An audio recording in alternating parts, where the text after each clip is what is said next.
the Northern Territory of Australia is seeing a population explosion. But it's not humans who are massively growing in number. Just trolling the edge for food.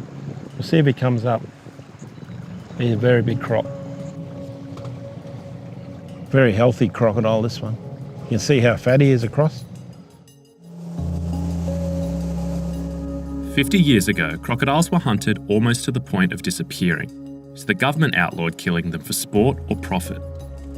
It's the job of park rangers like Gary Lidner and Desiree Nagy to go out on South Alligator River and keep tabs on the roughly 100,000 crocs that are swimming these waters and sunning themselves on the banks. The crocodile population that's in the park at the moment is probably nearing peak population or carrying capacity that was seen before European contact and interference in this country in terms of, removing crocs and all that sort of stuff. For me, it's a privilege because as growing up in the 70s and that, crocs were very rarely seen.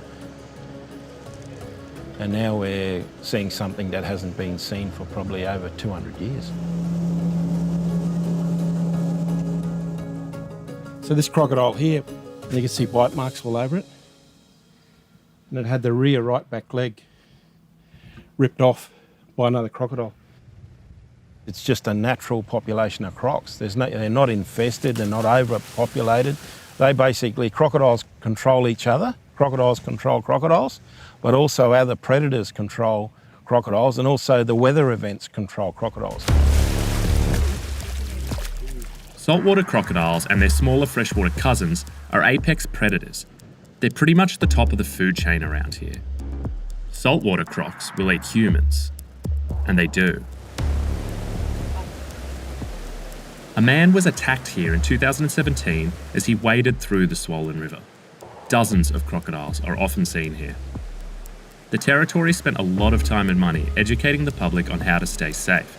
Essentially, be vigilant and give crocs space. Yeah, one just been up here all afternoon, cruising up and down. That's theirs, this is mine. There's a lot of difference between.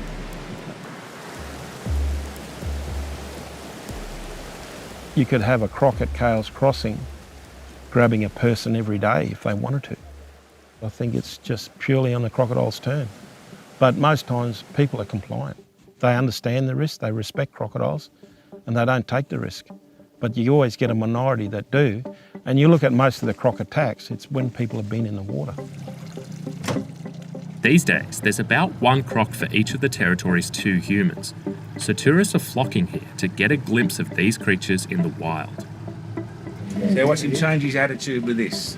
The bigger the food, the more active they become. This croc is probably one of the biggest crocs in the wild in the world that we know of, okay? 6 metres. Yeah.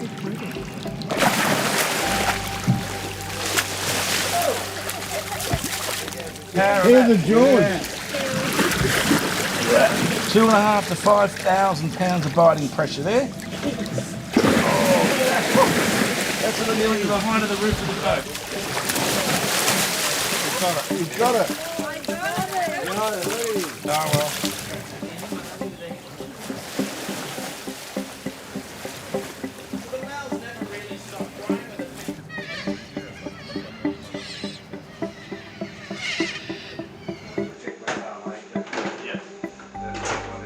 We have strategic areas around the harbour where we place crocodile traps. They're there year-round. There was a sighting earlier on this week at Stokes Hill Wharf of a large crocodile. The member of the public reported it to be 4.5 metres. That'll be one of our goals today, to head out and see if that animal is in any of our traps.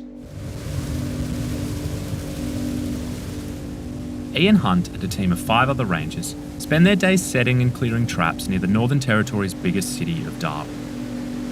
As crocodile numbers have grown, so has the chance of the animals trying to enter the harbour, getting dangerously close to people. We've caught over 130 crocodiles this year. Tracking probably over 300 crocodiles for this year will be removed. That's a pretty average year for us. Somewhere between 300 to 350 crocodiles would be a good year. Anything up to 4.5 metres has been pulled out of our traps, and everything in between. Shouldn't be too difficult. It's not got that much weight in him.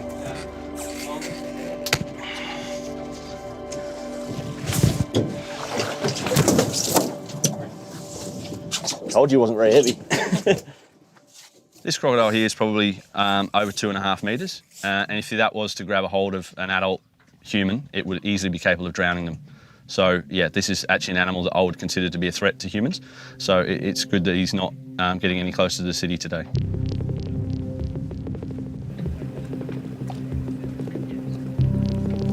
He's out the door.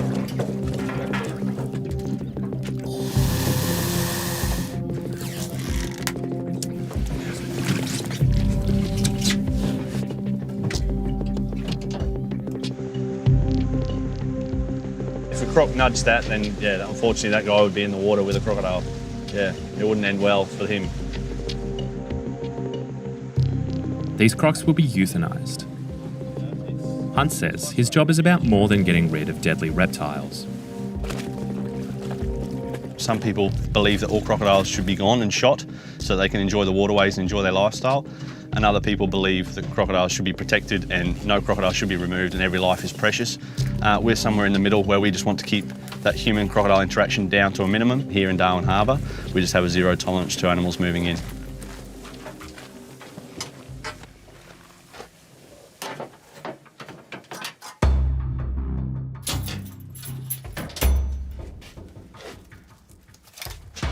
The old trusty 45. This is my insurance policy. The Parks and Wildlife Rangers concentrate their work around the 50-kilometre radius of Darwin.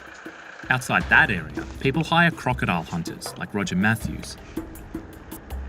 He can sell you a skull or a skin, and with the right permit and fence, can deliver one of the animals as a pet. He's looking great. Yeah, zero maintenance. We don't have any dogs. Short-legged, waterproof dog. Yeah. You put your hand in there, guarantee it coming off. Yeah, if he gets a good enough Yeah. grip, they'll death roll. They'll tear your arm clean out of its shoulder and eat your arm in front of you.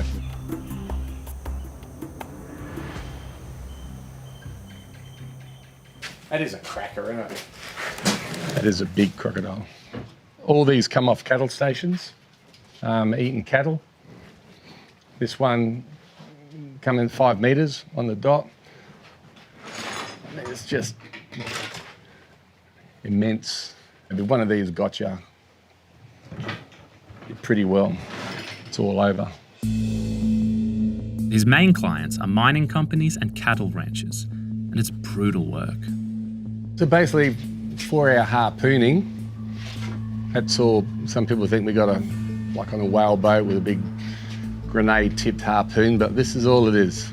And you're on the front of the boat basically at night, and it's just a case of bang. And once that goes into the crocodile, we just pull our stick back out, throw it in, and it's a case of bringing it in like a big fish. What we got here, we've harpooned a crocodile that's probably 5 metres long. This guy'd sink your boat in a heartbeat. Grab hold of it, if not tear your aluminium, just grab your boat, twist, and just fill you up with water. It's been in one boat that sunk like that. It was quite frightening. Matthew's clients don't pay him in cash, but they let him keep what he catches. He sells the skulls and the skins to collectors for thousands of dollars. Well, a lot of people dislike what we do, but generally they're armchair critics that don't fully appreciate what some of our graziers have got to put up with up here. You know, they're losing a cow a day. You're losing $1,500 a head. It's probably $500,000 a year of loss.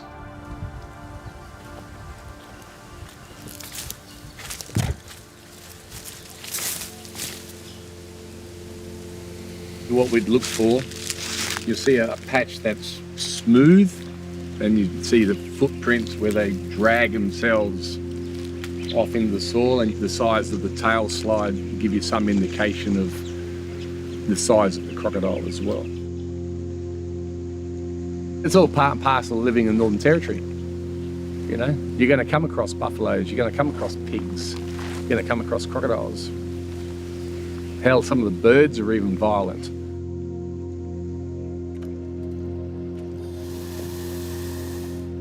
I'm 54 next week, and I'd like to be thinking I'm still doing it when I'm 84, you know.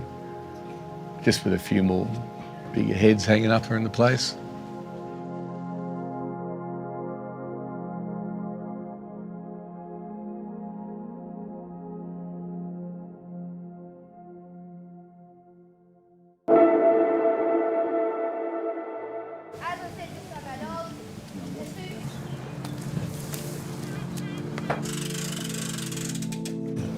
Graham Webb's been studying crocodiles for 5 decades, and he owns a wildlife park where crocs are the main attraction.